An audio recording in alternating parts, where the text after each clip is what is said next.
Police ने अरशद शरीफ की car का ताक़ुब क्यों नहीं किया?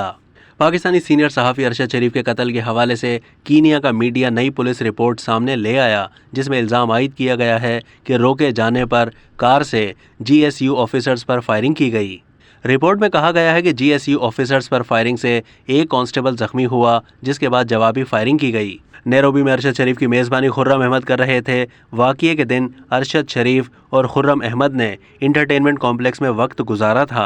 इंटरटेनमेंट कॉम्प्लेक्स में शूटिंग रेंज भी थी। ये शूटिंग रेंज निशानाबाजी के शौकीन पाकिस्तानियों में मकबूल है। 23 अक्टूबर को दर्ज की गई पुलिस रिपोर्ट के मुताबिक अरशद शरीफ की कार पर रोड ब्लॉक होने की खिलाफ वर्जी पर फायरिंग हुई। जिस कार की चोरी की इत्तला पर रोड ब्लॉक किया गया था, वो और अरशद शरीफ की कार की कंपनी मुख्तलिफ थी। कीनियन मीडिया ने सवाल उठाया कि पुलिस ने ऑफिसर्स पर फायरिंग के बावजूद अरशद शरीफ की कार का ताक़ुब क्यों नहीं किया। अब तक के लिए इतना ही। मज़ीद मालूमात के लिए डेली जंग के YouTube चैनल को सब्सक्राइब कीजिए।